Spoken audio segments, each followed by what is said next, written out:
Oke. Baik, selamat siang teman-teman semuanya. Terima kasih sudah mau menyempatkan waktunya untuk hadir di Ngobras kali ini ya, di akhir pekan kalian. Terima kasih semuanya.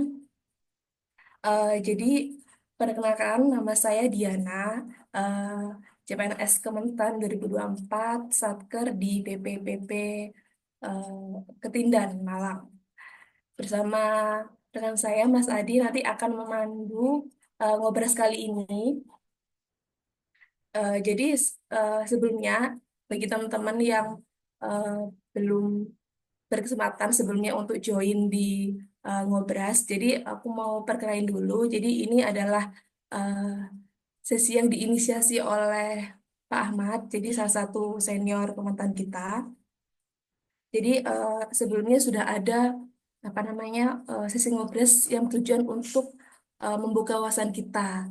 Sebelumnya itu topiknya tentang ASN Preneur dengan Pak Akso sebelumnya, kemudian dengan Kang Usep juga eh, terkait dengan skill fotografi dan kehumasan. Dan untuk minggu ini spesial, jadi teman-teman akan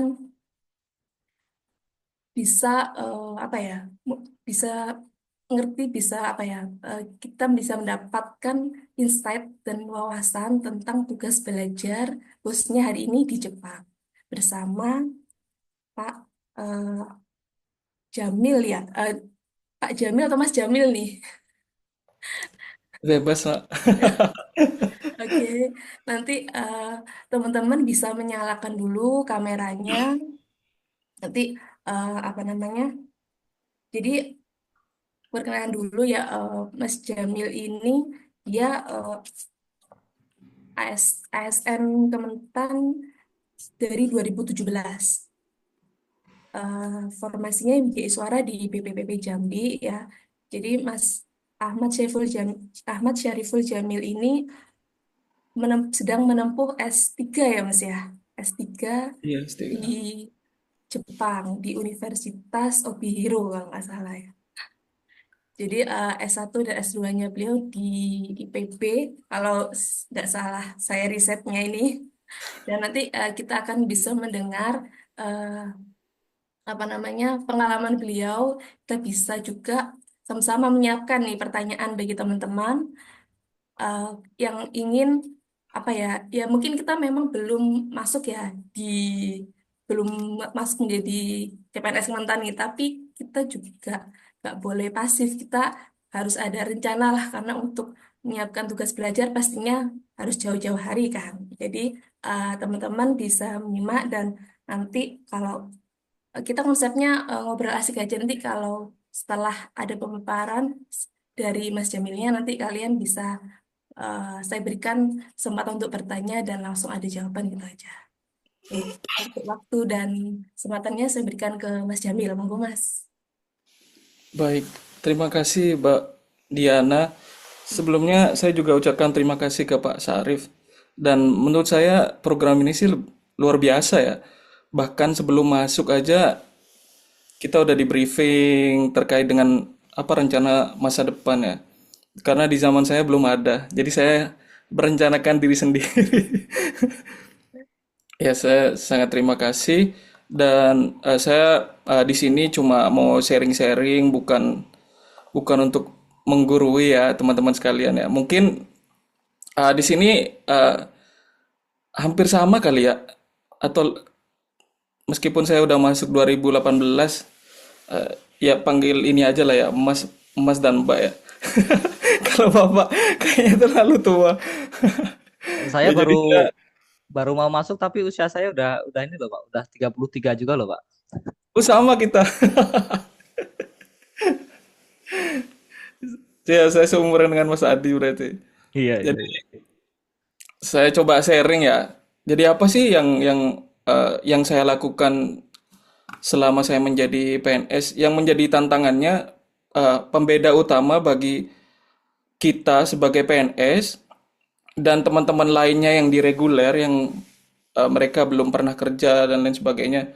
Di birokrasi kita dituntut, apalagi kita masih muda, kita yang dikaryakan itu yang paling penting sih. Terkadang karena kita terlalu banyak dikaryakan, kita lupa terkait dengan tujuan kita. Nah, di sini saya coba menekankan apa yang saya lakukan selama lulus S2 terus masuk masuk ke Kementan, kemudian bisa berhasil S3 di luar negeri. Nanti saya akan sampaikan. Tadi sudah diperkenalkan oleh Mbak Diana. Jadi eh, nama saya Ahmad Syariful Jamil ya, teman-teman sekalian. Saya S1 saya di IPB dan S2 saya waktu itu saya juga ikut beasiswa sinergi ya. Kalau teman-teman lainnya tahu terkait dengan S1 dan S2 itu ditempuh cuma 5 tahun. Jadi saya menyelesaikan S2 saya cuma 11 bulan dan waktu itu saya selesaikan di jurusan yang sama. Dan dari lulus 2015 baru goal 2023. Lama ya. Nah, apa yang saya lakukan? Nah, nanti saya coba jelaskan di sini. Dan pekerjaan saat ini saya udah pindah ke pusat penyuluhan pertanian di Pasar Minggu sama dengan Pak Ahmad Syarif ya. Akhirnya saya bisa pindah ke kantor pusat dan saya juga ada pekerjaan-pekerjaan sampingan, terutama jadi dosen. Sebelumnya saya udah jadi dosen di Universitas Jambi, di Universitas swasta di Jambi juga, terus sampai saat ini di Universitas Terbuka dari tahun 2020 sampai sekarang, dan juga editorial board ataupun reviewer di jurnal nasional, baik itu Sinta 2, 3, 4, 5. Satu saya belum pernah. Oh. Nah, apa yang saya lakukan dari 2015 sampai 2023? Nah, saya akan jabarkan di sini. Dari 2015 saya jadi dosen kontrak di IPB 2 tahun karena waktu itu tidak ada pembukaan CPNS ya, di moratorium oleh pemerintahan Jokowi pertama. Kemudian ya dengan dosen kontrak IPB saya melakukan banyak penelitian, proyek-proyek penelitian termasuk dengan BI, JICA. JICA juga saya berkenalan di sana. Di 2017 saya ikut CPNS, keterima. 2018 Januari TMT-nya, 1 Januari saya ke BPP Jambi. Tapi di sana meskipun ini tantangan bagi teman-teman yang relatif muda seperti kita ini dikaryakan, dikaryakan dalam tanda kutip ya. Dan itu bisa menyita banyak waktu. Dan itu tergantung dari keinginan seberapa kuat dari teman-teman sekalian. Jadi kalau saya, meskipun saya kerja di BPP Jambi yang notabene adalah balai kecil yang ya tidak berkembang lah, tidak begitu berkembang, tapi saya tetap melakukan banyak pekerjaan di samping pekerjaan saya. Terus 2018 saya ngelamar grant for Japan Related Research Project dan di 2019 saya dapat grant for Japan Related Research Project. Saya dapat 7.500 US dollars. Itu kompetisi dari 17 negara dengan lebih dari 550 proposal. Nah, ya itu meskipun saya bekerja sebagai PNS di BPP Jambi, saya juga melakukan pekerjaan-pekerjaan luar. Di Jambi sendiri saya juga membangun jurnal agri-humanis. Ini sudah Sinta 5 ya sekarang. Meskipun saya pindah udah ke Puslutan, tapi saya tetap masih memantau. Terus di 2020 saya jadi widyaswara utama. Terus dari tahun 2020 saya sudah melamar beasiswa. Sebenarnya nggak boleh ya. Karena ini kan kalau di peraturannya kan PNS 2 tahun baru boleh ngelamar beasiswa. Tapi itu balik lagi tergantung kebijakan masing-masing pimpinan. Jadi waktu itu ada beasiswa JICA, saya melamar, yang keterima bukan saya, yang keterima adalah istri saya. Jadi istri saya berangkat duluan di 2021 dengan beasiswa JICA. Tapi meskipun waktu itu gagal, tapi saya nggak tinggal diam. Saya juga terus berinovasi. Saya membangun jurnal AgroScienta. Ini levelnya di Pusat Pelatihan Pertanian, punya Puslatan, dan saat ini sudah Sinta 4. Nah, di 2021 saya udah jadi Widya Suara Muda. Terus saya ikut kompetisi. Kompetisi saya suka kompetisi. Saya ikut eh, Ejafek itu dari Bank Indonesia ya di Jawa Timur dan masih jadi top 10. Terus membangun website di Jambi juga satu data, mengembangkan jurnal Widya Suara Indonesia juga di level Asosiasi Profesi Widya Suara Indonesia. Di 2022, eh, 2 tahun menjadi Widya Suara, saya alhamdulillah berhasil menjadi Widya Suara berprestasi di tingkat Kementan. Jadi ada dapat piagam dari Mentan waktu itu. Di tahun 2022 juga saya dapat Grand Research Sawit. Nah, ini prestisius ya. Ini salah satu kompetisi Grand Research terbesar di Indonesia. Mau minta berapapun, 1 miliar, 2 miliar boleh, asalkan realistis dan prospektif. Sejauh ini yang di saya eh, belum ada yang dari Kementan ya. Jadi ini apa pukulan telak dari Kementan ya. Harusnya Kementan bisa lebih lebih inovatif lagi karena Direktorat Jenderal Perkebunannya aja ada di Kementan ya. Tapi eh, yang dapat GRS kebanyakan orang-orang universitas ataupun BRIN. Memang orang-orang BRIN yang dulunya Kementan, tapi kan waktu itu udah keluar ya Kementan ya, penelitinya. Di 2022 saya lamar beasiswa lagi untuk yang ketiga. Saya di sini ngelamar beasiswa JICA. Saya ngelamar beasiswa JICA itu 3 kali. Turkiye Buslari 2 kali. Baru yang 2022 eh, eh, prosesnya setahun ya. Akhirnya saya dapat di 2023. Saya juga pindah Puslutan.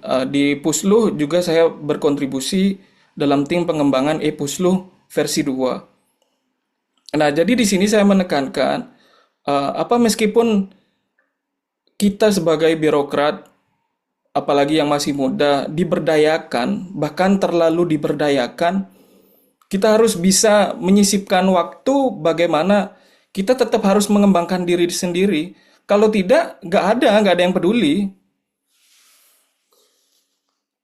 Terutama bahasa Inggris ya. Bahasa Inggris, ya teman-teman seangkatan saya, ya udah eh, udah jadi widya suara, eh, ya tukinya segede, dapat gaji, that's enough. Tapi mereka lupa kan, sebenarnya apa sih tujuannya? Apakah cuma eh, ya hanya menjadi PNS yang biasa-biasa saja atau yang luar biasa? Jadi kenapa alasan kuliah ke luar negeri? Tentu ya sistem dan kualitas pendidikan terbaik. Ya kita tidak bisa pungkiri memang Jepang sekarang lagi degradasi ya. Karena ada China, ada Singapura. Tapi meskipun begitu sistem kualitas pendidikannya masih masih salah satu yang terbaik. Terus kemudian yang kedua, banyak sekali peluang beasiswa. Saya dulu sebelum berangkat saya kayak terpaku gitu. Ya mungkin kalau ke Jepang cuma Max atau LPDP ataupun JICA. Tapi ketika udah di Jepang tuh banyak banget. Bahkan ada senior saya, dia ikut istri, kan, istrinya yang dapat beasiswa dari Kemendikbud, ikut istri terus dia ngelamar ke beasiswa kayak perusahaan gitu, kalau nggak salah Mitsubishi, terus dia keterima di University of Tokyo. Kemudian yang ketiga, biaya penelitiannya lebih tersedia, sangat tersedia. Jadi buat teman-teman sekalian, jangan jangan apa ya? Kalau saya dari masuk awal, saya udah punya punya mindset saya tidak mau mengambil beasiswa dari Kementerian Pertanian. Memang terlalu naif sih, tapi karena itu bukan bukan apa, saya ingin memacu diri saya agar saya nggak mau lah, saya pengen coba yang di luar negeri aja dulu. Kalau udah mentok banget, udahlah ya udah Kementan. Nah itu, jadi mumpung mumpung teman-teman masih masih muda dan masih ada waktu ya, kan persiapan 2 tahun kan, baru boleh daftar. Nah, jadi baiknya sih mindsetnya harus ke luar negeri dulu. Nanti kalau kalau ya jatuh ya, ya jatuh nggak jatuh-jatuh amat lah ya. Ke terus biaya penelitiannya banyak banget. Terus yang selanjutnya tingginya peluang publikasi internasional dan mengembangkan jejaring di sini. Jadi nanti ketemu dengan berbagai mahasiswa di seluruh negeri ya, seluruh dunia. Nah, kenapa Jepang? Nah, ini yang paling membedakan antara Jepang dengan American system, American educational system. Jadi di Jepang itu ada sistem pembimbingan. Jadi teman-teman sekalian ketika udah jadi mahasiswa S3 ataupun S2, itu ada pembimbingan setiap minggu, pasti. Jadi pasti ada setiap seminggu ataupun 2 minggu sekali. Jadi nanti ada sensei dan teman-teman selebnya. Nanti muter tuh, bahas jurnal, terus bahas penelitiannya. Jadi setiap minggu ataupun 2 minggu tuh jelas. Dan bedanya dengan di American Educational System, di Amerika sama kayak kalau di Indonesia itu dia gabungan ya. Dia ada kalau di Jepang itu nggak ada mata kuliah nggak terlalu banyak. Coba kalau misalnya saya punya teman di S3 di IPB sama di UB, mereka banyak tahapannya apalagi di IPB ya. Ada eh, ada prelim, prelisan, terus teori, terus ada itu sitkom 1, habis itu seminar proposal, habis itu sitkom 2, habis itu seminar, sitkom 3, sidang tertutup, sidang terbuka. Nah, kalau di Jepang nggak terlalu banyak ya. Cuma setiap tahun, kalau di Jepang itu setiap tahun kita harus presentasi progres di depan semua sensei, cuma seperti itu. Terus target lulusnya jelas. Kalau di sana dibilang 3 tahun ataupun 3,5 tahun, kalau S3 itu 3 atau 3,5 tahun ya, itu jelas ya. Jadi kalau kenapa? Karena budaya di Jepang kan kuat ya. Kalau misalnya sensei tidak bisa meluluskan mahasiswanya, kemungkinan besar senseinya bakalan yang malu. Karena ya budaya malunya kuat ya. Jadi kadang senseinya yang nyari-nyari mahasiswanya. Terus tiga ada bantuan biaya hidup. Ini ada teaching assistant atau research assistant. Biasanya 50.000 yen, 40.000 sampai 50.000 yen per bulan. Sekarang 1 yen 100-an lah, 100 rupiah. Nanti itu dibantu sama sama kampus. Terus 4, saprasnya lengkap ya. Kalau seperti saya baru datang, saya dikasih space, desk gitu, terus dikasih desktop, diinstalin Windows, dan bahkan kalau teman-teman saya juga bakal dibeliin laptop kayak gitu. Terus selanjutnya tentunya menimba ilmu dari pakar internasional ya. Jadi karena Jepang terkenal dengan orang-orang yang perfeksionis, saya baru ketemu orang-orang yang, wih, ini banget ya. Maksudnya saya harus menyesuaikan diri karena mereka luar biasa pintar. Terus alasan lainnya tentunya ya budaya yang unik ya. Bagi teman-teman yang suka anime, nah ini saatnya untuk ke Jepang. Karena pakai apa lagi mau ke Jepang tanpa beasiswa ya? Nggak, maksudnya ya bagi bagi saya yang ya menengah ke bawah paling. Saya nggak mungkin punya rencana, saya mau liburan ke Jepang. Ya salah satu jalannya saya harus dapat beasiswa biar bisa ke Jepang. Terus lingkungannya aman. Jadi mau pulang jam 12 malam, nggak ada jambret. Tapi ini di sini ya, nggak tahu kalau di Tokyo ya. Saya ini di Hokkaido, di paling utara Jepang. Kalau dompet teman saya hilang 2 kali juga ada yang ngembaliin di kantor polisi tapi. Kemudian teratur, sangat teratur, cenderung malah terlalu teratur sih. Kadang pusing sendiri jadinya. Terus perbedaan musim ya, 4 musim, di sini 4 musim. Jadi kalau di Hokkaido itu musim dinginnya hampir 6 bulan, 6 bulan ya. Jadi ongkos untuk heaternya itu gede banget. Terus selanjutnya dukungan pemerintah seperti kesempatan pertukaran budaya. Jadi di sini kota kecil, Obihiro itu kota kecil ya di Hokkaido. Kota besarnya itu ada di Sapporo. Kalau di kota kecil itu dia ada kayak kantor pemerintah lokal yang memfasilitasi foreigners. Jadi dia banyak kegiatan-kegiatannya.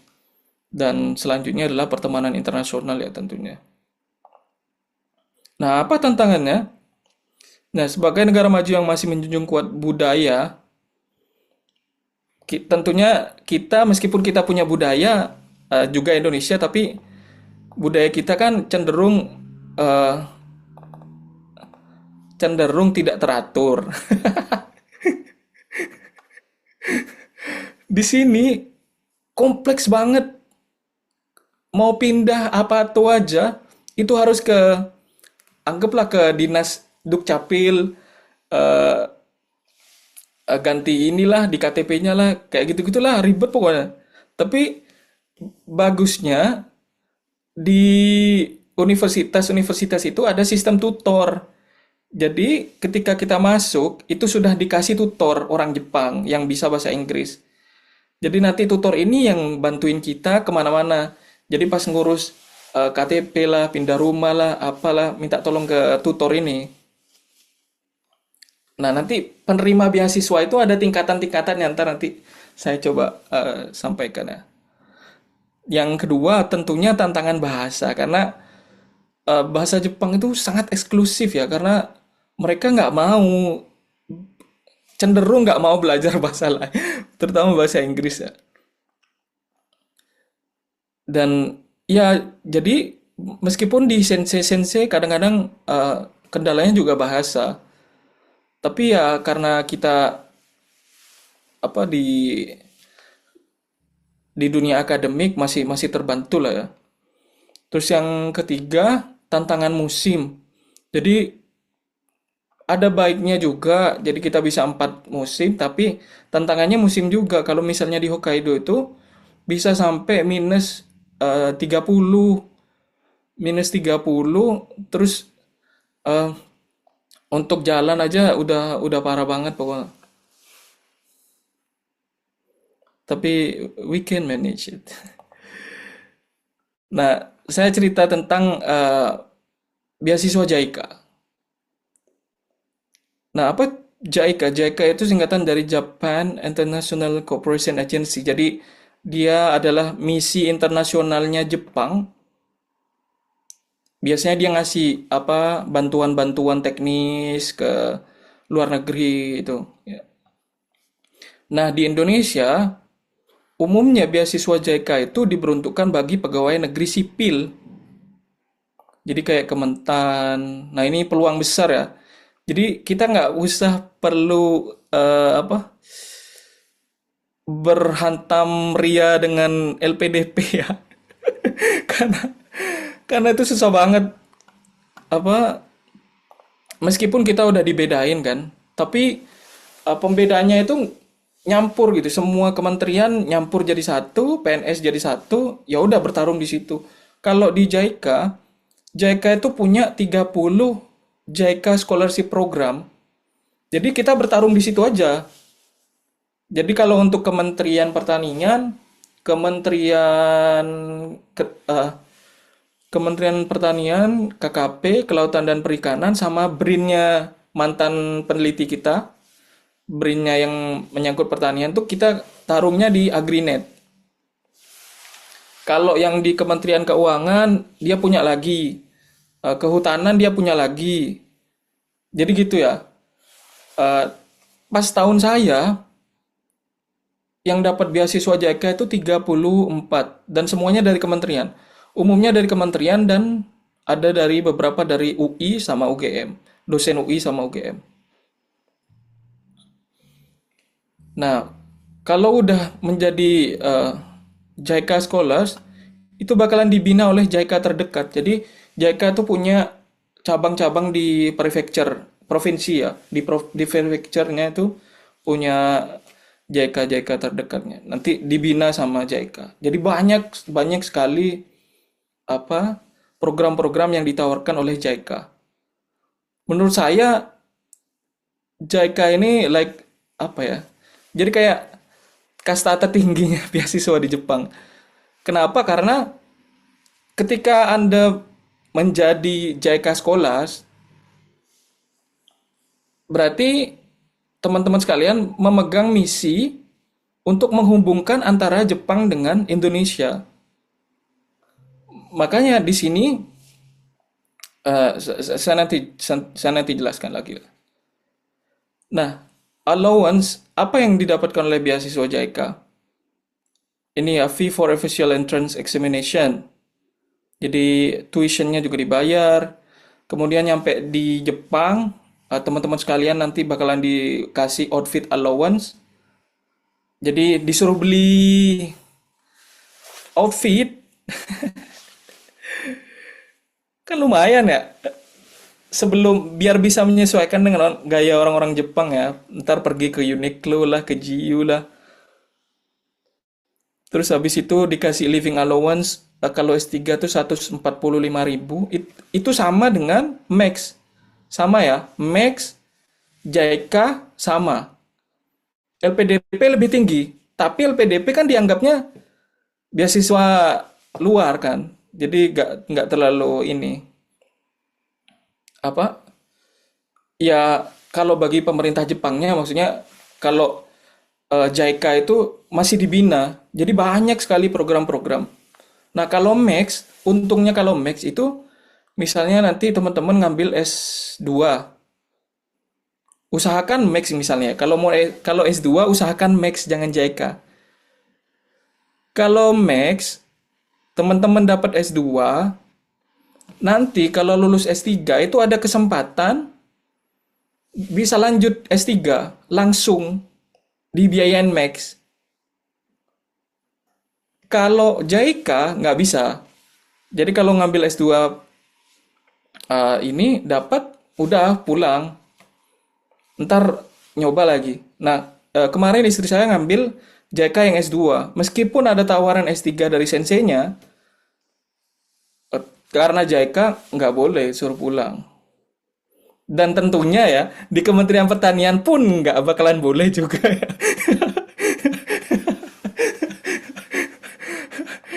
Nggak boleh ya. Jadi kalau S1, S2, terus mau lanjut S3, oh tidak boleh. Kalian harus kecuali ada kasus yang sangat-sangat rare ya. Misalnya punya kedekatan ataupun apa gitu ya. Nah itu bisa. Kalau jalur biasa nggak bisa. Karena SK tubelnya itu bayangin SK tubel kalau ini kan sama-sama Kementan ya, nggak apa-apa ya. Nggak SK apa-apa, tubel, Mas. SK tubel itu istri saya dapat setahun setelah nyampe di Jepang. Jadi setahun baru dapat. Jadi itu tergantung ya, tergantung iman. Pas saya SK tubelnya dapat bahkan sebelum saya berangkat. Nah, saya beruntungnya itu. Jadi kalau teman-teman nanti S2 terus max dapat S3, nah itu ngurusnya tuh lama banget kan. Ngurus dari awalnya itu yang susah. Karena kita tuh paspornya kalau bagi PNS kan paspor yang hitam ya, paspor dinas. Terus tadi ada living allowance, ada moving allowance. Jadi nanti kalau di Universitas Jepang itu kita masuk ke dorm, ke dormitory dulu, terus abis itu udah setahun disuruh pindah. Nanti sama JICA dikasih moving allowance. Kalau max nggak dikasih. Nah, ada ini bagusnya lagi JICA. Dia ada research support grant. Jadi dikasih biaya penelitian. Kalau max nggak ada. Max itu tergantung sama senseinya. Kalau senseinya punya dana besar, boleh. Kalau JICA udah dia ada 360.000 yen per tahun, sekitar 36 juta per tahun. Jadi kita bisa pakai ini untuk penelitian di Indonesia. Kemarin saya penelitian di Indonesia untuk pakai ini. Kalau Max itu nggak ada. Jadi tergantung senseinya. Tapi ya sensei di sini kan udah kaya-kaya ya. Nah, ini apa kelebihannya? Kita sebagai JICA Ambassador. Jadi nanti bakalan banyak eh, kegiatan-kegiatan yang ditawarkan oleh JICA.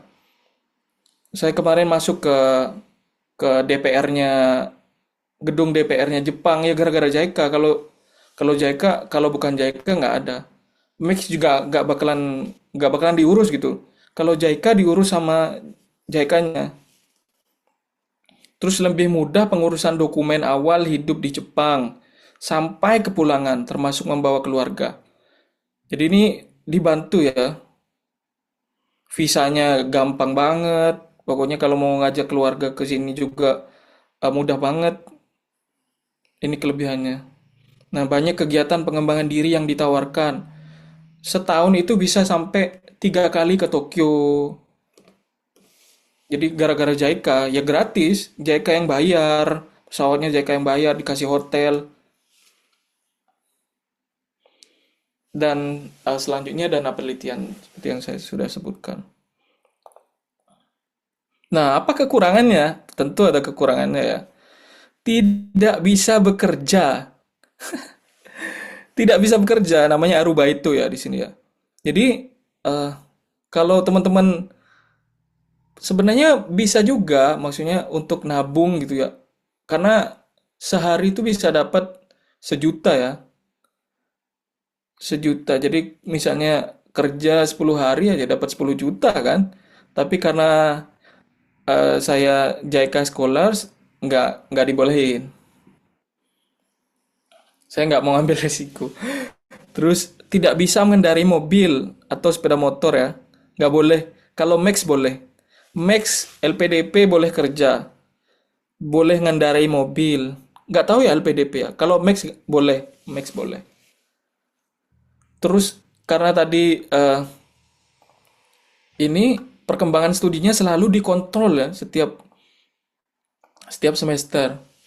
Jadi kalau ada melenceng-melenceng sedikit sama JICA pusatnya dia minta minta zoom. Dan izin ke luar negeri relatif susah khususnya tujuan wisata. Jadi kadang ada kakak kelas saya yang di Universitas Tokyo itu dia naik haji lewat Jepang. Nah, kalau di JICA nggak boleh karena izinnya itu yang susah. Max boleh. Teman saya bisa ke Cina. Cina kan sekarang lagi visa free ya. Kalau JICA nggak boleh kayak gitu. Itu ya kekurangannya. Nah, beasiswa lainnya Max, LPDP. Di setiap universitas, universitas itu ada beasiswanya. Biasanya 70.000 yen. Nah, 70.000 yen ini sebenarnya nggak cukup. Tapi tadi kan dibantu sama RE kan, jadi 40.000, jadi kayak 110.000, terus lebihnya bisa kerja mereka, kayak Aruba itu. Nah, kalau Rotari ini biasanya cuma 2 tahun. Jadi kalau misalnya S3 2 tahun berhenti, setahunnya lagi nanti nyari lagi. Dan kalau di Jepang enaknya itu ada tuition fee exemption.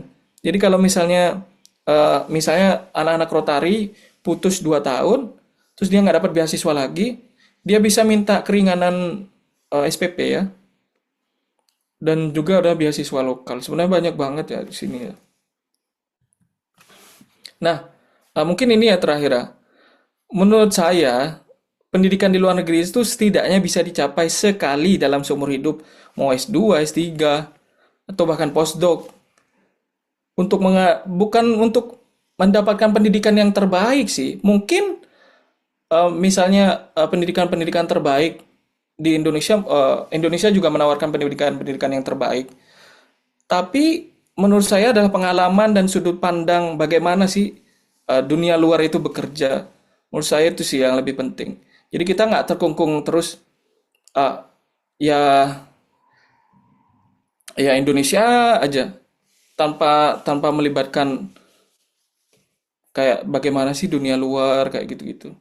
Jadi misalnya kalau kalau di pertanian, koperasi yang di Jepang namanya JE itu bisa sangat kuat, bahkan sampai sampai mempengaruhi politik di Jepang, sedangkan di Indonesia kan koperasinya eh, gitu-gitu aja ya. Bahkan koperasi susu yang awalnya sudah established dari zaman dulu sampai sekarang malah dia menurun sekarang kan.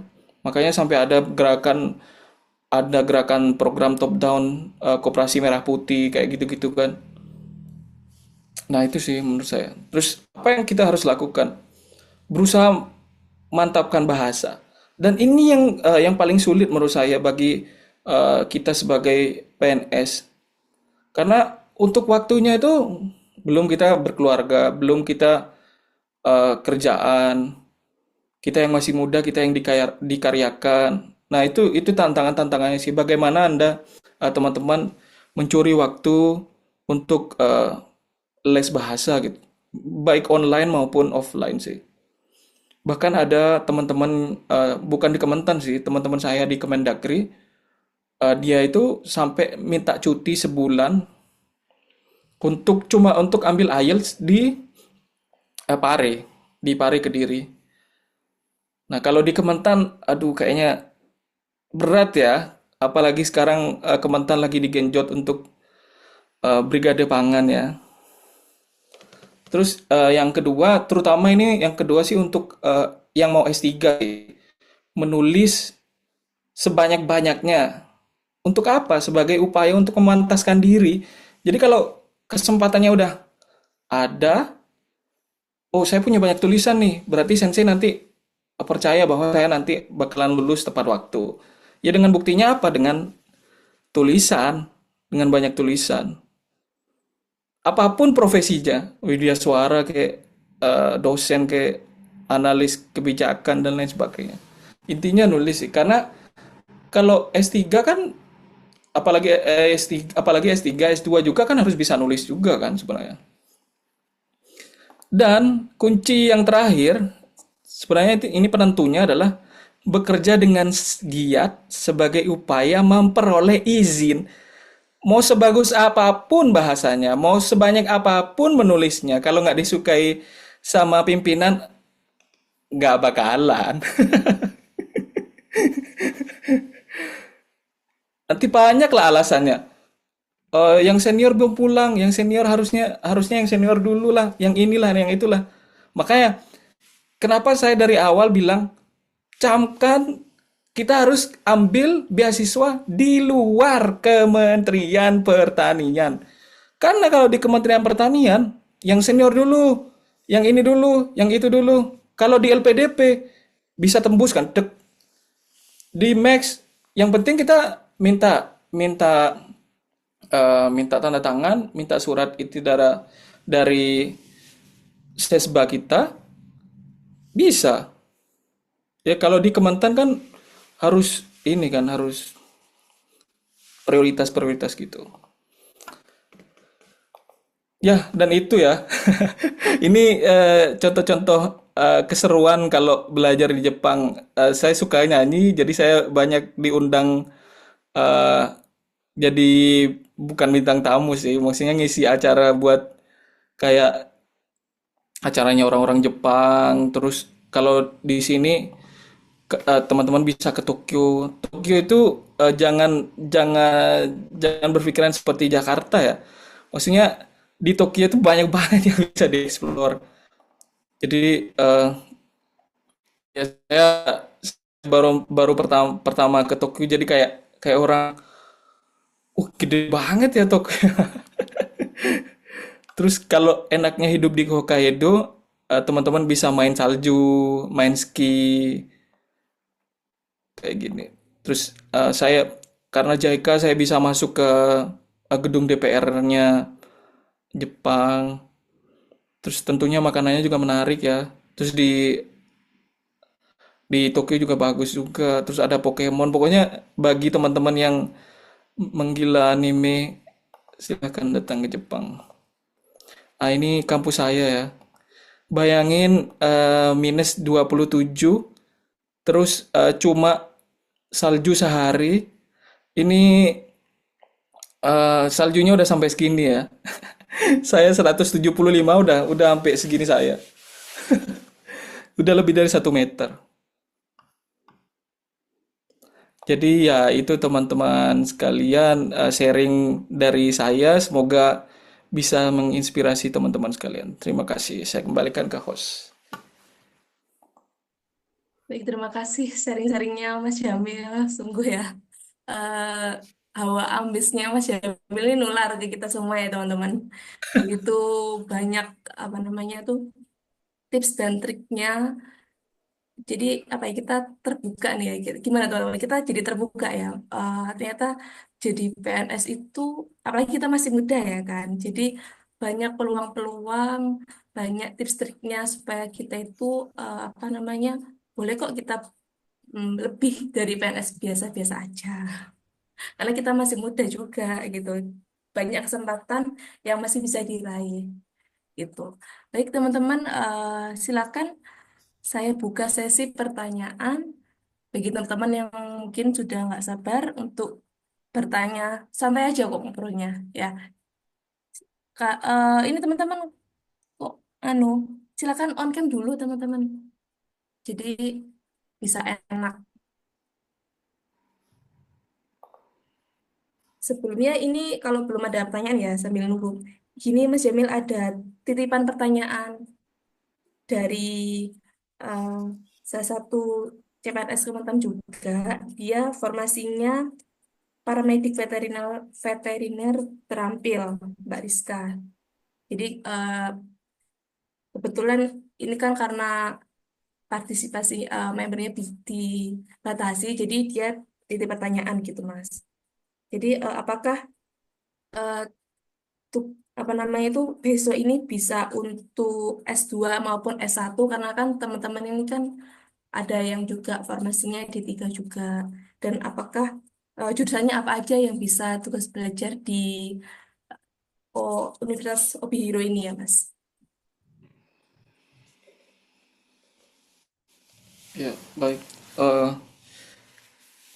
Terima kasih pertanyaannya terkait dengan kalau S1 ya. Kalau JICA nggak bisa. JICA itu hanya untuk S2 dan S3.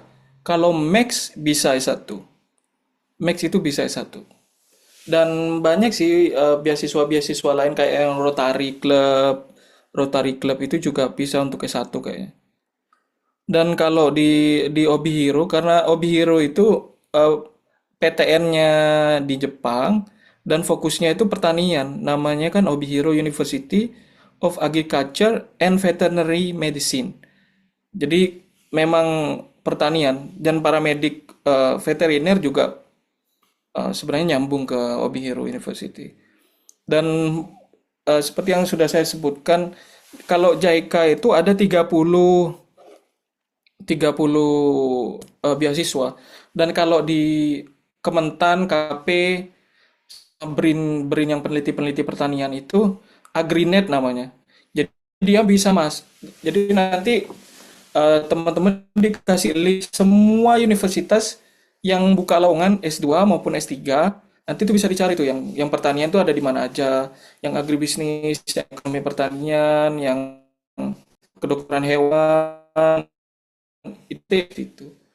Nanti dikasih listnya, nanti disuruh milih dua universitas, universitas mana sama mana, nanti diajuin. Nanti JICA yang ngajuin.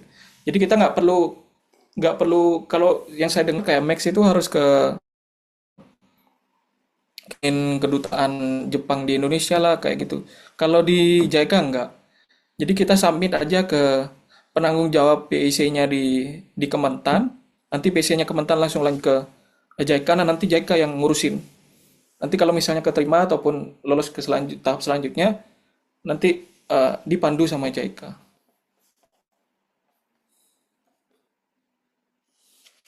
Jadi lebih ke JICA-nya dulu ya Mas ya, nanti baru kita bisa melihat. Iya, JICA-nya dulu.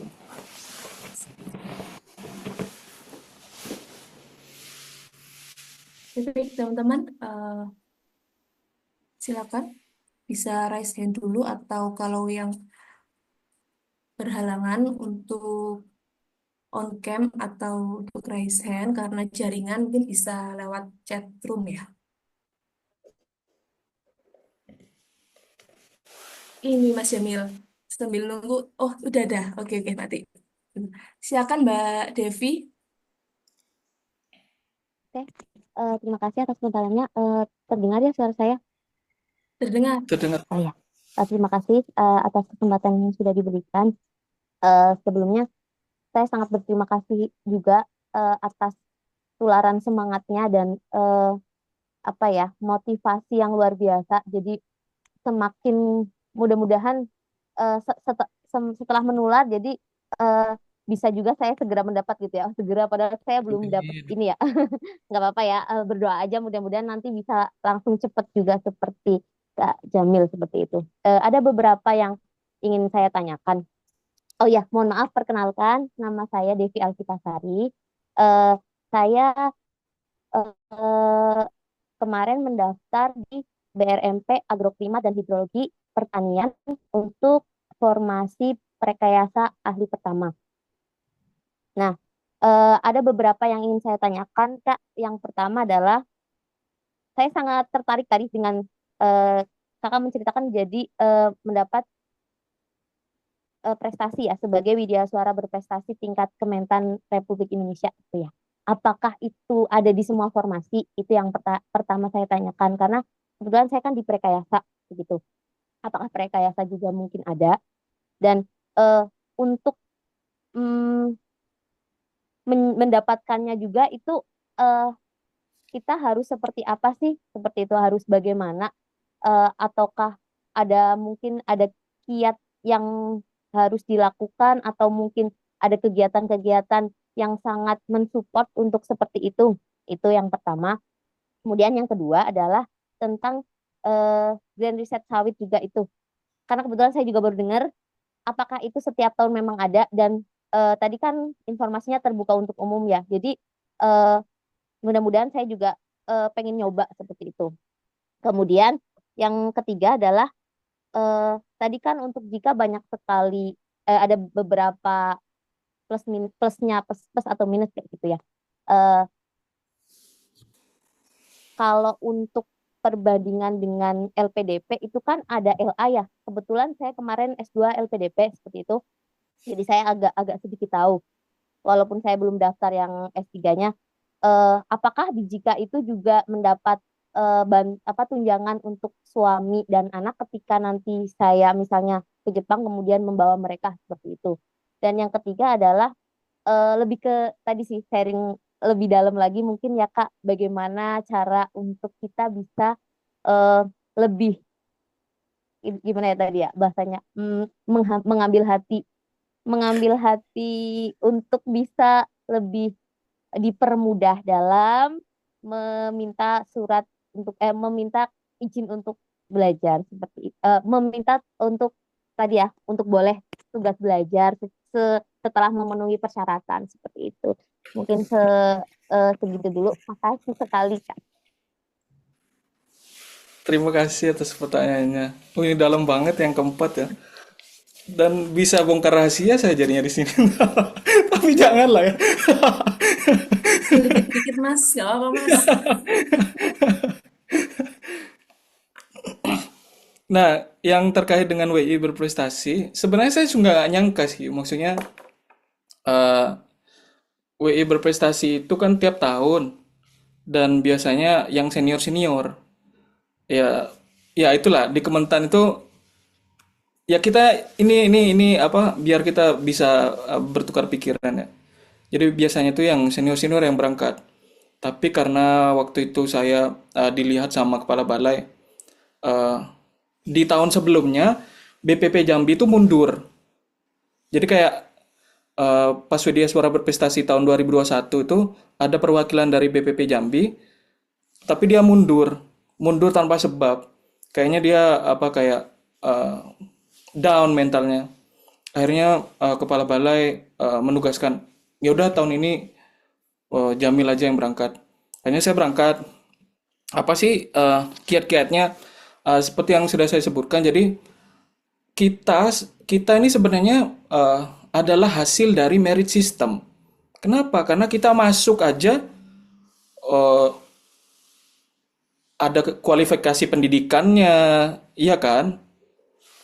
Nah, itu kelebihan kita. Jadi bagaimana kita memanfaatkan potensi kita? Jadi karena saya punya apa? Punya pengalaman, saya pernah jadi dosen. Ya udah, saya kembangin aja terus. Saya nulis, eh, saya nulis dan ini juga akan menjawab yang nomor 4 ya. Jadi kenapa kepala balai saya bisa bisa ini?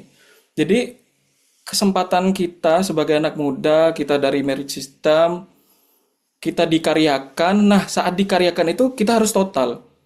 Nah, waktu saya dikaryakan, jadinya ya udah saya ngembangin. Waktu itu saya ngembangin jurnal ya, jurnal itu satu-satunya di SDM waktu itu. Saya ngembangin jurnal sendiri, saya belajar bagaimana sih. Kan setahu saya sejauh ini cuma saya tahu cara bagaimana nulis. Nah, saya ngembangin wadah jurnalnya. Saya ngembangin wadah jurnalnya, saya belajar bahasa OJS. Gimana sih ini hosting. Ya mungkin untuk Pak Sarip bisa lah ya. Kan IT. Kalau saya bagaimana saya apa ngebuat OJS, saya hosting ke rumah web kayak gitu-gitu baru awal, tapi saya tekuni itu, saya manfaatkan jejaring saya di IPB, saya ajak semua dosen saya, akhirnya establish baru jadi. Dan bukan hanya itu ya, teman-teman harus membuktikan ketika sudah dikaryakan, harus buktikan bahwa oh saya mampu. Jadi saya buat jurnal itu, terus terus salah satu kuncinya ya, agar teman-teman bisa bisa bisa di notice, teman-teman kadang-kadang harus merelakan diri mengerjakan tugas pribadi pimpinan. Ya, jadi itu salah satunya ya agar bisa dinotis. Eh, jadi bayangin ya, ini kan nggak dibuka ya, tapi jadi teman-teman sebagai PNS punya tupoksi sendiri, terus teman-teman harus belajar bahasa Inggris, teman-teman harus nulis, teman-teman harus ngembangin inovasi di balai, teman-teman ngerjakan tugas pribadi pimpinan. Banyak ya. Jadi itu makanya kenapa kenapa saya lama? Karena ya banyak itunya, dan ya itu harus benar-benar. Tapi terkadang sudah kesini saya mikir kalau udah terlalu personal, baiknya saya kadang untuk anak-anak yang apa ya, yang masih muda gitu kan galau ya. Ini kok makin-makin ya kesini. Jadi yang tahu kadar kadar cukup pasnya itu di teman-teman sekalian. Gimana bisa nerima tugas ini? Dan saya kayak selain lainnya juga kayak ada saya bikin proposal pelatihan dari BPD PKS juga akhirnya dapat 2 miliar. Nah, itu yang kita maintain terus untuk agar dinotis juga sama sama pimpinan ya. Jadi gitu. Jadi jangan sampai lengah. Kalau misalnya lengah di salah satu ya nggak ketemu akhirnya. Pokoknya kembangin. Tapi kalau ini ya bahayanya, kalau kita terlalu fokus dan terkadang karena kita masih muda, meskipun bahasa yang mengerjakan itu sendiri, tapi terkadang katanya timnya nggak berfungsi, jadinya yang dapat nama bukan kita kan. Nah itu gimana pinter-pinter teman-teman sekalian bisa bisa di notice gitu. Karena yang terpenting kita bukan bukan eh, dalam tanda kutip menjilat. Kita mengerjakan, tapi kita pengen di notice. Karena iyalah, kita mengerjakan sesuatu yang besar, harusnya kita diapresiasi dan itu. Tapi tingkat apresiasi itu cukup dalam diri ya. Ah, saya pengen diapresiasi sama teman-teman lainnya karena nggak mungkin senior mengapresiasi kita. Jadi nggak mungkin orang lain maksudnya. Jadi kita harus punya kadar apresiasinya itu yang rendah, maksudnya ya udahlah makan kita sendiri. Dan ya itu, dan WI berprestasi itu, jadi kita harus punya pembeda dengan widya suara lain di balai-balai. Saya udah menemukan waktu itu, di balai-balai lain, widya suara itu tidak suka nulis. Jadi saya banyakin nulisnya. Saya banyakin grand reset. Kalau teman-teman tahu, kalau mau buka di grand depan related research, itu yang dari Kementerian Pertanian cuma ada di 2019, yang notabene adalah saya gitu. Jadi langsung apa ya kayak ke notice gitu meskipun apa makanya pas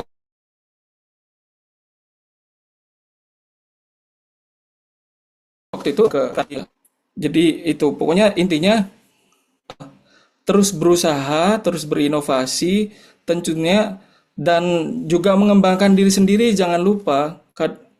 Karena teman-teman saya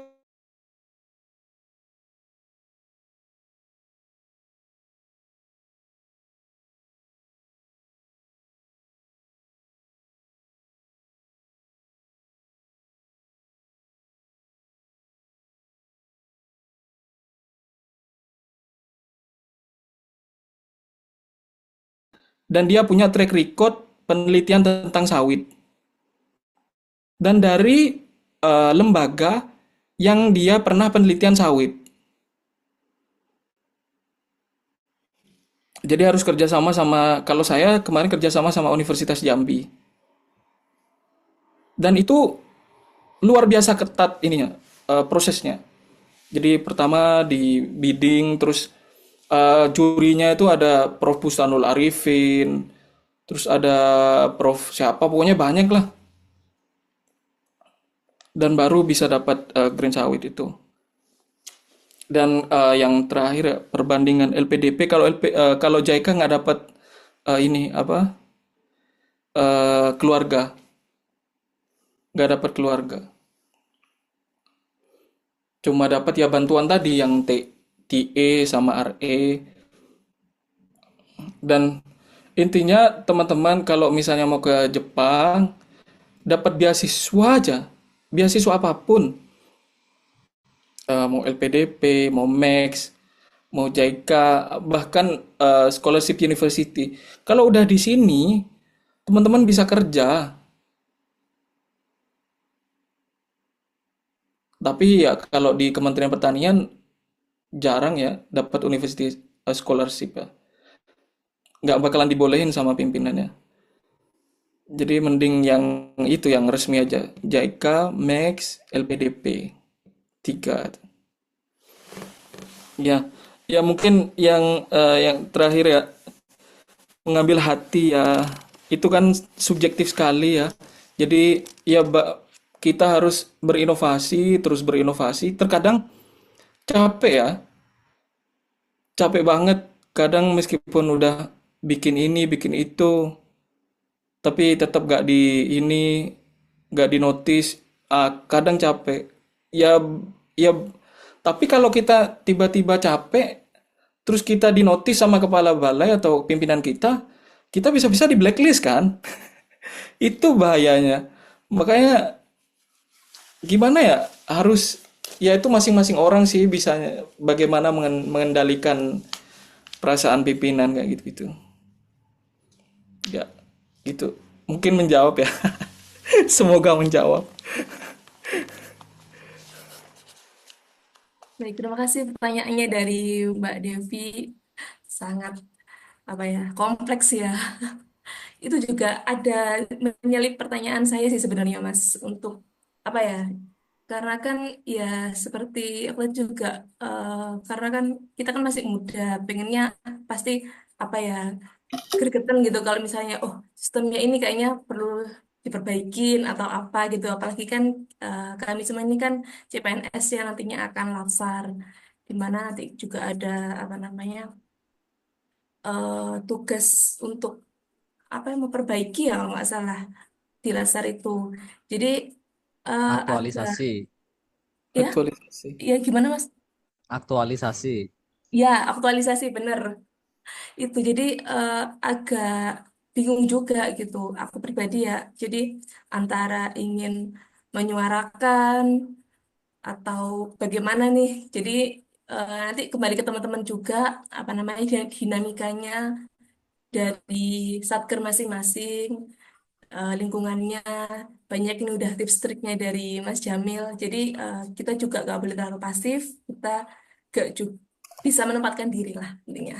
Baik, ini ada lagi dari Mas Rifki, silakan Mas on cam dulu. Sebelumnya maaf, Kak, aku terkendala jaringan, jadi mungkin kalau off mungkin agak ini Kak, Oh, iya boleh iya ya nggak Kak? apa-apa. Oke, Ah, silakan ya. silakan. Sebelumnya perkenalkan aku Rifki, aku CPNS 2024. Aku formasi kemarin daftarnya Widya Iswara ahli pertama juga. Aku di instansi BPPP Kupang. Mungkin aku mau tanya, karena aku kan juga kemarin daftar ini, aku nggak tahu sebelumnya belum pernah research Widya Iswara ahli pertama itu apa gitu. Dan aku sebenarnya juga daftar formasi S2 ini emang aku menghindari daftar dosen karena aku kebetulan di lulusan IPB University, aku disuruh sama diminta sama dosen pembimbing aku untuk jadi dosen. Cuman karena aku sudah 4 tahun waktu itu jadi asisten dosen dan pernah mengajar mahasiswa, jadi aku gak ingin jadi dosen gitu. Maksudnya kayak aku intinya ngambil formasi S2 apa aja asalkan jangan dosen gitu. Terus aku ngeliat Widya Suara ahli pertama gitu. Nah aku ya udah asal main ini aja, daftar gitu. Aku nggak tahu sebelumnya Widya Suara ahli pertama itu apa gitu. Mungkin dari eh, Mas Jamil atau Kak Jamil bisa kasih tahu gitu gambaran Widya Iswara ahli pertama itu bagaimana gitu, karena sejujurnya aku pun nggak tahu gitu ini informasinya apa, tapi setelah cari tahu, yang aku tahu ini nanti akan menjadi kayak fasilitator untuk para PNS ataupun non PNS gitu, ketika nanti saat mungkin kita juga akan buat modul kurikulum untuk seminar gitu. Nah itu kan eh, di kuliah maksudnya aku udah pernah gitu untuk ikut kayak seminar seperti itu gitu, dan aku mungkin bertanya juga untuk Widya Suara ahli pertama ini, eh apakah semuanya juga, kan aku di bagian peternakan ya Mas, apakah juga nanti aku ke pertanian juga atau just only peternakan aja gitu. Sama aku juga ada sih keinginan harapan, setelah nanti aku 1 tahun PNS aku pengen ambil tugas belajar juga, karena dulu aku sempat hampir pengen ke Jepang cuman karena nggak bisa, terkendala restu dari orang tua. Dulu aku alhamdulillah sebenarnya dapat beasiswa di Jepang, cuman ketika waktu itu tinggal berangkat aja, cuman orang tua aku nggak menyetujui gitu. Mungkin dari Mas Jamil gitu, ada masukan untuk saran dari untuk aku gitu. Makasih Mas. Langsung jawab ya, Mbak Diana. Ya, langsung Mas. Monggo. Terima kasih, Bu Rifki. Angkatan berapa, Mas? Angkatan IPB atau IPB. angkatan 55. Aku kuliah tahun 2018. Aku ambil ini Mas, ambil fast track di IPB. Ah, iya, iya. Sebenarnya kasus saya kayaknya sama deh sama Rifki ya. Jadi saya eh, jadi dosen di IPB 2,5 tahun, dibayar ya cukupnya. Terus kayak eh, jadi pas waktu saya itu ada 9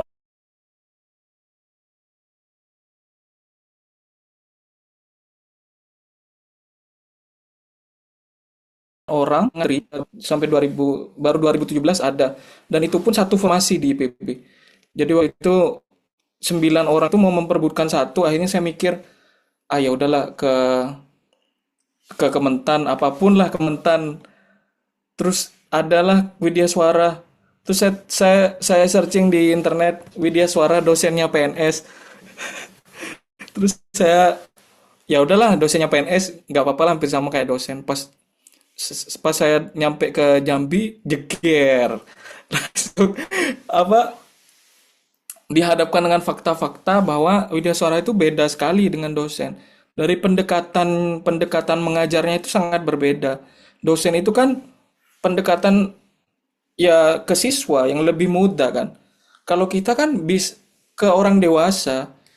Jadi kita nggak bisa nunjuk-nunjuk orang dewasa. Ketika kita ngajar terus peternak atau petaninya dia mau ngerokok keluar, kita nggak bisa apa kadang susah untuk diatur kan, karena mereka udah punya punya ininya yang mungkin mereka udah punya beratus-ratus hektar atau penyuluh, bahkan ada yang lebih senior. Halah anak muda mungkin ya. Malah anak muda gitu, saya udah di lapangan bertahun-tahun gitu. Nah itu ada yang seperti itu. Nah nanti untuk Mas Rifki ya harus harus terima kenyataan itu bahwa di lapangan itu Mas nanti ngajar penyuluh, penyuluh peternakan, juga ngajar petani yang notabene mereka lebih berpengalaman dari kita. Nah, itu yang meskipun kita banyak teori di kepala kita, tapi pengalaman mereka lebih lebih ini. Apalagi kalau sosek seperti saya. Saya mau ngajar sosek ke petani, alah mas saya nggak usah nyatet-nyatet itu mas, kan gitu ntar. Nyatet-nyatet keuangan kayak gitu-gitu kan. Nah itu harus harus berdamai dengan dirinya sendiri. Yang bagi teman-teman yang udah S2, yang sebelumnya udah jadi dosen di sini, harus berdamai dengan lingkungan akademik sebelumnya yang menurut teman-teman sekalian, yang idealnya itu seperti ini. Tapi ketika teman-teman masuk ke Kementan, apalagi ke balai-balai, ya harus terima, berdamai dengan diri sendiri dan bagaimana terus mengembangkan diri, terus berprestasi di sana. Dan ya bagus juga sih, kalau misalnya eh, udah pernah. Nah ini enaknya kalau di Jepang itu, ketika teman-teman udah kenal satu sensei, udah manfaatin sensei itu aja. Jadi nanti senseinya yang narik.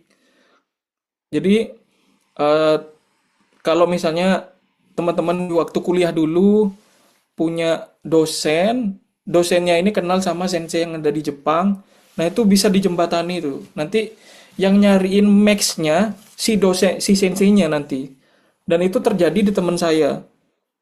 Jadi yang nyariin max-nya, ya udah kamu datang aja dulu, kamu daftar, kamu urus, saya carikan max-nya. Nanti kan max itu ada U to U ya. Selain G to G ada U to U, University to University. Nanti Mas Rifki bisa ngambil itu ya. Ya, tapi yang perlu diingat bahwa berdamai dengan diri sendiri, karena kita hasil dari merit system, kita punya punya pemikiran idealis, terus tiba-tiba di dunia yang realis, apalagi di balai-balai. Nah itu harus diterima dulu bagaimana. Nah baru diterima baru bisa ngembangin diri. Karena pas awal-awal saya juga sempat stres. Ini maksudnya saya kan ngajar kan di tataran yang idealis kan. Ngajar mahasiswa yang ngajar ekonometrik lah, matematika kayak gitu-gitu. Terus tiba-tiba saya harus ngajar petani yang notabene dia lebih berpengalaman, kadang mereka nggak bisa diatur. Nah, itu bagaimana kita berdamai dengan hal ini gitu. Nah, itu ya bagi yang teman-teman Widya Suara. Kalau teman-teman yang lainnya kan bagaimana berdamai dengan teman-teman sekantor yang notabene udah senior ya. Ya, itu mungkin ya Mas Rifki. Gimana Mas Rifki sudah menjawab ya Mas? Sudah, Mantap. Kak. Makasih banyak Mas Jamil untuk saran masukannya. Sama Oke, siap. Baik, silakan teman-teman yang lain. Ini ada Mas Andriana, silakan langsung aja Mas. Terima kasih banyak Mas Jamil dan teman-teman semuanya atas kesempatannya. Perkenalkan, saya Andri, saya CPNS Formasi Pranata Humas di BBSIP, kalau sekarang di Balai Besar Pengembangan dan Penerapan Modernisasi Pertanian. Ini dari tadi saya dapat insight-nya banyak banget. Terima kasih banyak kesempatannya udah dikasih waktu untuk bisa bertanya gitu. Mas Jamil, saya ingin bertanya, kebetulan kalau saya formasi Pranata Humas memang agak jauh berbeda mungkin di tadi bercerita dekat pertanian di Kementan. Nah, ini saya bertanya bahwa apakah ada kesempatan bagi saya yang memang formasinya istilahnya memang saya di Kementerian Pertanian tapi di formasi Pranata Humas itu untuk kesempatan beasiswa pengembangan saya atau apakah kesempatannya ada atau barangkali Mas Jamil punya informasi cerita seperti apa untuk bisa melanjutkan S2. Kemudian yang kedua, tadi sih betul Mas, saya karena pekerjaan saya sebelumnya bukan di pemerintahan, kemudian tahun ini saya mencoba dan alhamdulillah saya dapat kesempatan, itu mungkin shock culture tadi yang Mas Jamil ceritakan, perbedaan yang akan mungkin saya akan rasakan, karena jujur dapat cerita di teman-teman bahwa nanti akan ada perbedaan yang sangat signifikan ketika pekerjaan saya di swasta sebelumnya, kemudian saya pindah ke pemerintahan. Nah, barangkali tadi adaptasi apa yang bisa membantu kami lebih cepat beradaptasi untuk bisa langsung injet mungkin sama senior-senior di balai supaya gapnya tidak terlalu jauh gitu. Apalagi kita dituntut untuk bisa cepat bekerja gitu. Jadi mohon informasi dan arahannya. Terima kasih atas pertanyaan. ya, terima kasih Mas Adriana. Ya, terkait dengan Pranata Humas ya, karena sebelumnya jurusannya pertanian. Saya ilmu komunikasi, Mas. Ah, ilmu komunikasi. Nah, kalau seperti Mas Adriana, jadi kayak untuk beasiswa yang khusus untuk baik itu beasiswa Kementan maupun JIKA, itu sudah kemungkinan besar, kemungkinan kecil mungkin ya, ada mungkin. Karena kalau di JIKA itu pasti namanya Agrinet ya, Agriculture Networking Scholarship. Jadi harus berhubungan dengan pertanian. Jadi nanti pilihan JIKA-nya bisa di drop. Tapi kalau Max itu masih bisa. Dan kalau beasiswa Kementan itu masih mungkin ya. Masih ada beberapa Pranata Humas yang bisa apa? Bisa ngambil di beasiswa Kementan. Jadi nanti targetnya coba di beasiswa Kementan untuk S2-nya. Dan tentunya lagi-lagi ya, nanti pasti pimpinan itu yang lebih butuh kayaknya untuk rekayasa deh. Nah, itu yang harus dijustifikasi sama kehadiran Mas Adriana tuh, bagaimana menjustifikasi diri sendiri bahwa ini saya butuh loh. Balai ini butuh Pranata Humas yang S2. Gimana caranya membuktikan itu? Jadi balik lagi ke Mas Adriana sendiri ya. Jadi tadi yang harus terus berinovasi, terus berjejaring kayak gitu-gitu. Jadi karena bagusnya kita itu karena kita punya jejaring, kita masih muda, kita punya kemampuan, ya udah manfaatin di situ. Nanti ketika masuk ke balai, nanti shock culture kan, kayak saya, ya Allah kenapa saya ambil Mirya Suara ya dulu ya. Saya tuh sempat kayak gitu. Terus saya bilang, ya Allah kenapa di balai pelatihan pertanian Jambi ya kan. Ya pertama ya harus berdamai. Ah, iya ya, maksudnya saya dulu dapat dapat gajinya di PB paling 1 juta gitu. Paling saya hidup di proyek-proyekan doang, 1 juta lah. Terus ya sekarang positifnya saya dapat gaji, saya dapat tukin, udahlah. Intinya saya udah dapat gaji, dapat tukin, tapi saya punya visi. Meskipun orang lain, ya nih ceritanya ya. Jadi saya tuh tiap eh, pas pertama, karena kan banyak tuh widya suara di balai saya yang dia tuh nggak lulus, yang belum lulus S2, belum lulus S2, kadang sampai 3 tahun 4 tahun gitu, karena tuvelnya kecil. Jadi saya menginovasi, ya udahlah saya karena saya tahu TOEFL, ya udah saya ngajarin, saya buka kelas, saya ngajuin ke kepala balai, Pak, saya mau ngajar ini. Oh ya udah bagus kayak gitu-gitu. Nah, itu harus harus jeli ya. Apa harus jeli biar dikira oh ini inovasinya kayak gitu-gitu. Tapi karena kita masih siapa sih ini? Ya, pasti orang-orang gitu kan. Sok-sokan. Nah, itu yang kita harus kayak ya udah terserah lah mau kalian mau ngomong apa, yang penting kita kita tetap terus maju meskipun nggak didukung sama orang-orang, biarin. Eh, saya juga tiap hari saya tahu nggak kayak orang orang nggak jelas baru nyampe kantor, saya sempetin 30 menit cuma buat belajar TOEFL, dan orang-orang yang lain itu kadang-kadang mencemooh saya biarin, ah ya udahlah yang penting saya ini. Bahkan teman-teman seangkatan saya udah dapat beasiswa di Kementan gitu, dia berangkat ke IPB. Terus yang orang-orang lainnya tuh dibilang gini kan, apa? Udahlah Mil, nyerah aja ke S3 di sini juga bagus katanya. Tapi saya, ah, iya Pak, insya Allah saya mau nyoba di luar negeri. Pokoknya bagaimana kita kita menjawab menjawab mereka itu jangan sampai mereka tersakiti ya. Kalau mereka tersakiti, repot juga kan. Kita yang kena bully terus, tapi kita nggak boleh nggak sopan ke mereka. Jadi kita harus harus stay relevan. Jadi bagaimana kita menempatkan diri kita, kita harus hormat ke teman-teman senior kita, tapi ya harus punya banyak sabar sih.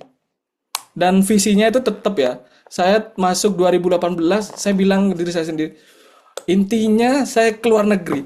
Malaysia pun saya mau. Pokoknya luar negeri. Brunei ke, Thailand ke, pokoknya saya luar negeri. Jadi kadang perasaan perasaan udah lewat 3 tahun. Ah, apa nyoba beasiswa Kementan aja ya? Terus saya bilang lagi, oh enggak lah. Pokoknya intinya saya harus luar negeri. Entahlah nyoba Turkiye ke, saya nyoba Turkiye 2 kali, gagal semua. Pokoknya, ah udahlah. Yang penting kita punya visi, kita jelas. Kalau bagi PNS Kementan terus dia punya TOEFL 500 ke atas, 550 ke atas atau IELTS 6, itu sangat rare ya. Itu barang yang sangat langka di Kementan. Jadi kalau teman-teman punya kemampuan itu, bersyukurlah. Ya itu ya. Ya itu Mas Andriana. Mas, Mas Emil. Maaf ya, saya jadinya Gak apa curhat Mas, mulu. Kok saya yang jadi ini ya? gak apa Mas, santai Mas. Ini jadi apa ya? Jadi reminder juga sih buat kami kan, karena kan banyak juga nggak hanya generasi milenial Mas, ada generasi Gen Z sih kayak Gen Z. Ini malah, waduh gimana nih?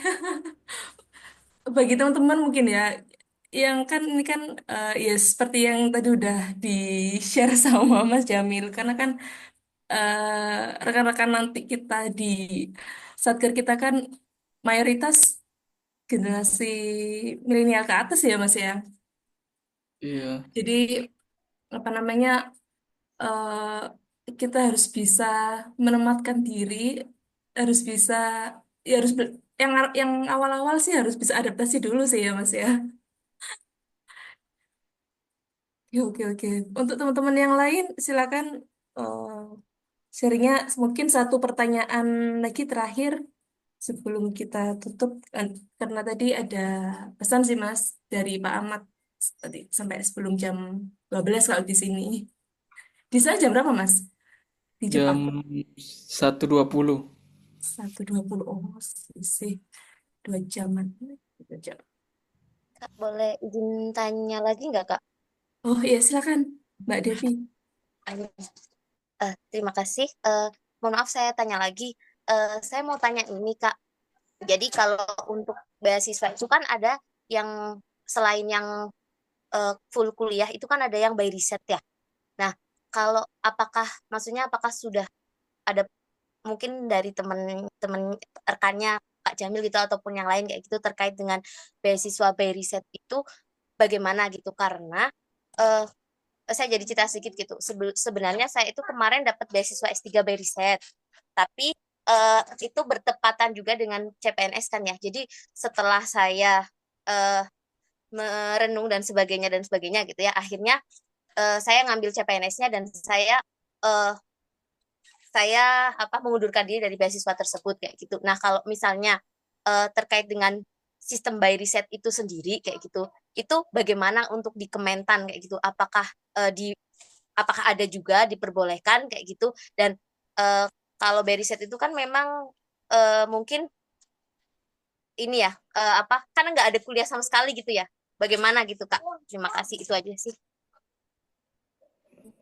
Ya, terima kasih. Terkait dengan by research ya. Sebenarnya kalau di Jepang sih umumnya dia by research ya, karena tapi dia harus hadir di Jepang karena nggak ada mata kuliah. Teman-teman sekalian cuma gimana penelitian aja. Dan baru-baru ini kan BRIN yang buka ya, BRIN yang buka beasiswa by research ya. Tapi mungkin untuk perekayasa akan diperbolehkan. Tapi kalau buat teman-teman yang lain kayaknya bakalan susah deh. Karena eh, alasannya nggak kuat ya. Karena kalau kalau by research bagi perekayasa ya memang mereka kerjaannya penelitian kan. Kan cuma yang sekarang yang melakukan penelitian di pengkajian di Kementan kan cuma perekayasa sekarang. Yang penelitinya udah bubar ke ini kan. Kalau yang fungsional lain kayaknya bakalan susah sih kalau by research. Kalau misalnya BRIN kan lagi banyak buka tuh, ini aja, maksudnya coba aja. Tapi susahnya kalau kita di balai, bukan kita minta suratnya itu ke sekretaris badan, yang notabene dia di Jakarta kan. Dan harus ngelapisnya itu berarti kan kita harus minta ke balai kita dulu, terus baru ke sekretariat badan.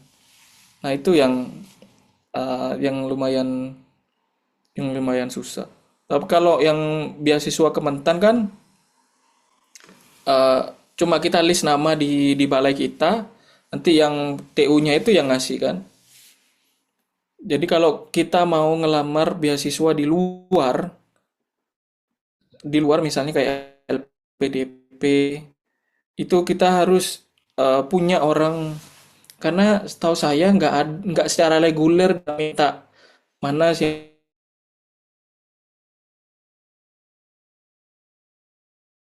kita yang harus ke atas saya ikut LPDP boleh nggak di sama kepala balainya.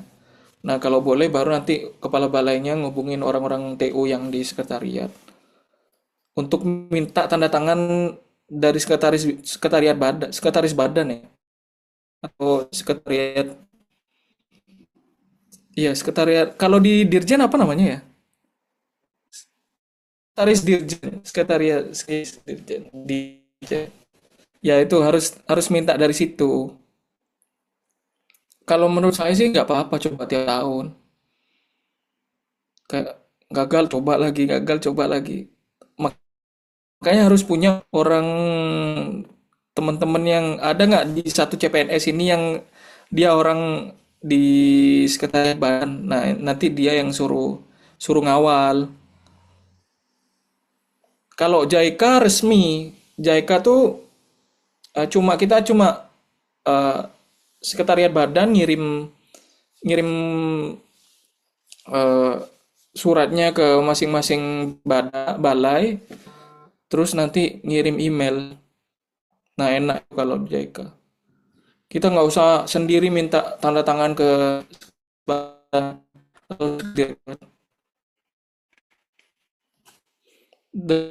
Dan nya sih kalau misalnya sama-sama, misalnya sama-sama teman-teman preisa gitu, ada 10 orang, kita terpilih, ya udah berangkat ke Jakarta kan untuk audiensi ke sekretaris badan. Itu sih baiknya sih. Berarti Kalau kalau di luar negeri, kalau di Jepang by research. Tapi kalau misalnya ke Eropa, ngapain by research? Mending langsung ke Eropa. Ketimbang risetnya di Indonesia terus harus ikut kuliah online di Eropa, ya mending ke Eropa sekalian lah. oh ya, ya, Iya. oh berarti gitu ya Kak. Maksudnya kan ya sih kalau di luar negeri mungkin memang sudah by riset gitu ya. Cuman kan karena ini Mm-mm. kemarin saya dapat yang by riset di dalam negeri seperti itu, tapi Oh, tidak jadi saya ambil gitu kan.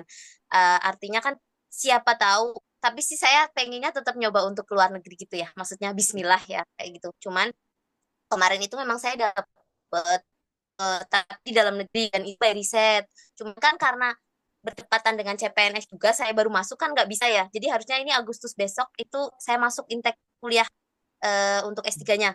Namun nggak jadi saya ambil kan akhirnya gitu. Tapi kan itu beasiswa itu bisa didaftar ulang, maksudnya bisa di kesempatannya ini misalnya saya mau mendaftar lagi kan masih bisa gitu kan. Jadi artinya tapi berarti tetap sama ya artinya walaupun itu by riset kita tetap harus nunggu nunggu sesuai aturan misalnya tadi harus minimal 2 tahun dan sebagainya dan walaupun itu by riset kan artinya tetap di artinya kan maksudnya saya itu gitu ya. Apakah itu kayak ibel gitu kan? Kalau ibel itu kan ini ya iya. lebih Mending izin katanya lebih belajar. Izin gampang belajar masih dapat tukin kan? gitu. Tapi berarti nggak ya? Ada tetap masuknya itu tetap tugas belajar walaupun itu di walaupun nanti saya tetap kerja, maksudnya tetap berangkat karena kan itu Iya. meriset dan tidak ada perkuliahan seperti itu maksudnya hanya oh gitu ya. Iya. Oke oke. Saya pikir beda.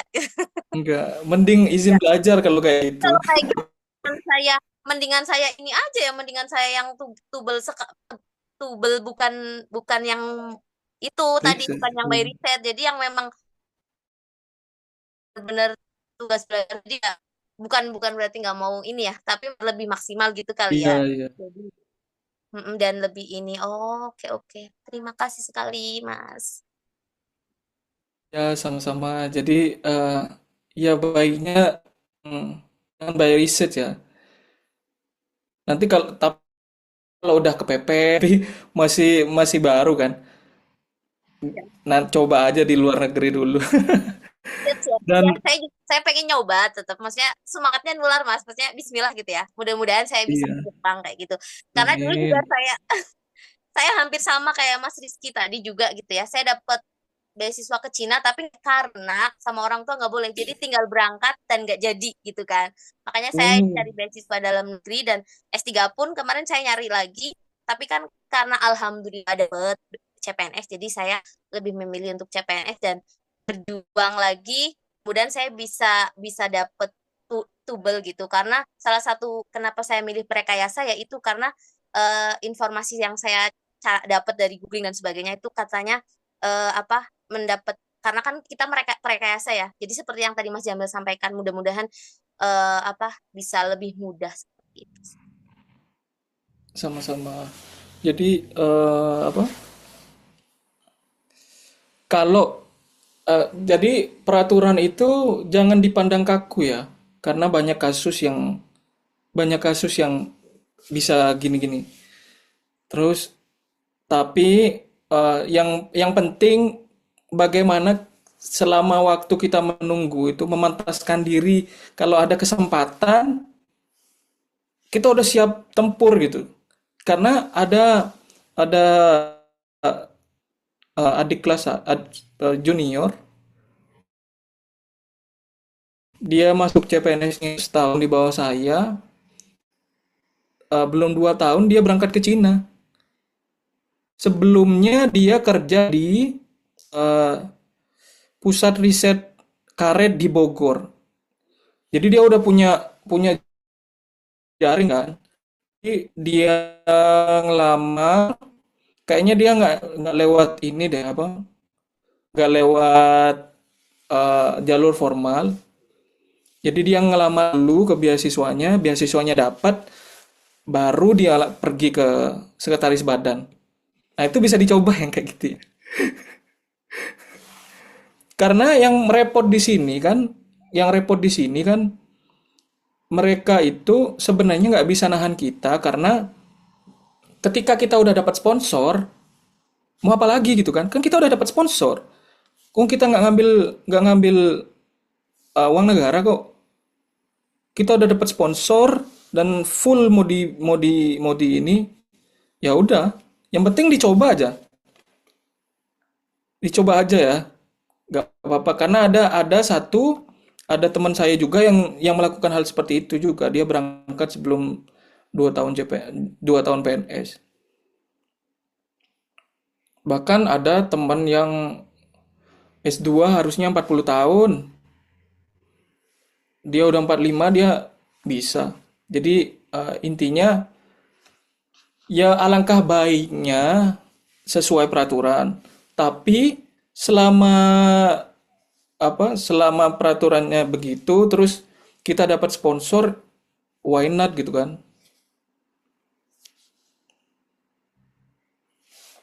Ya, intinya ya bagaimanalah kita bisa aja kan nanti kepala balai, ya memang dia belum 2 tahun, tapi kan balai ini sangat butuh dia untuk S3 gitu. Atau sangat butuh dia untuk S2. Udah, kalau udah didukung kepala balai berarti lolos. Yang repot emang kalau nggak didukung pimpin sendiri bahaya.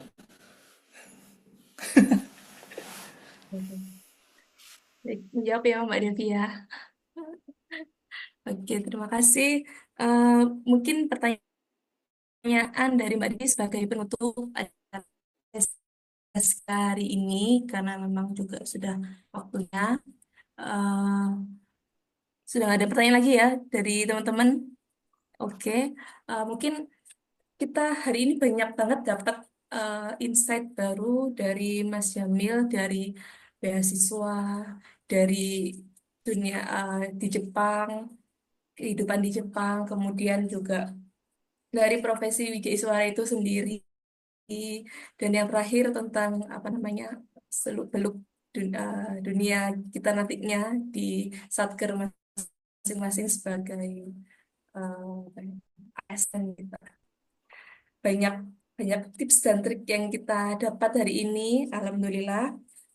Mungkin untuk terakhir bisa dari Mas Jamil untuk closing statementnya terakhir Mas, monggo.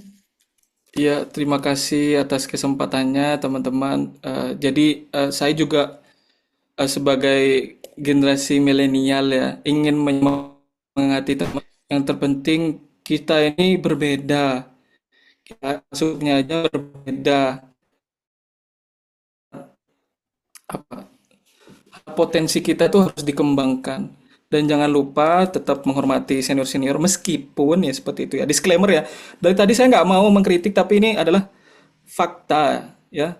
Jadi teman-teman bagaimana tetap tetap relevan dan punya visi ke depan, dan semoga teman-teman sekalian bisa seperti yang sudah saya sampaikan, setidaknya dalam seumur hidup, mau itu nanti pelatihan kek, ada pelatihan dari JICA tuh setahun bahkan ke Jepang, atau pelatihan S1, S2, S3, setidaknya pernah ke luar negeri. Ya, Mungkin dari saya itu aja. Selamat bekerja dan selamat bergabung di Kementerian Pertanian Republik Indonesia. Terima kasih Mas Syamil. Dan semoga sehat-sehat Mas, lancar studinya, Amin. karirnya. Amin. Semoga kita ada kesempatan nanti untuk bertemu di offline ya, secara offline. Semoga nanti ada event-event Siap. di Kementerian Pertanian. Dan terima kasih untuk teman-teman yang sudah meluangkan waktunya hari ini dan Foto bareng dulu, berpartisipasi. Mbak.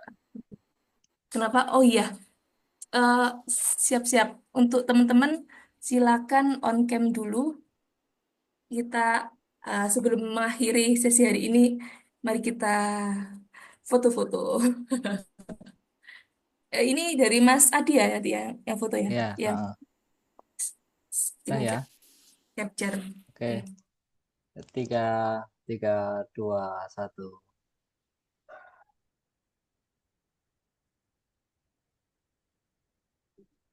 Oke, udah, Mbak. Sudah Mas. Oke, Hmm. siap. Terima kasih teman-teman semuanya. Eh, Mohon maaf dari kami kalau ada kesalahan dan selamat berakhir pekan dan wassalamualaikum warahmatullahi wabarakatuh. Waalaikumsalam Waalaikumsalam warahmatullahi wabarakatuh. warahmatullahi wabarakatuh. Terima kasih Terima Pak kasih Jamil. Terima teman-teman. kasih Terima kasih Mbak banyak Mas Tia. Jamil. Kak, semuanya rekan-rekan. Saya izin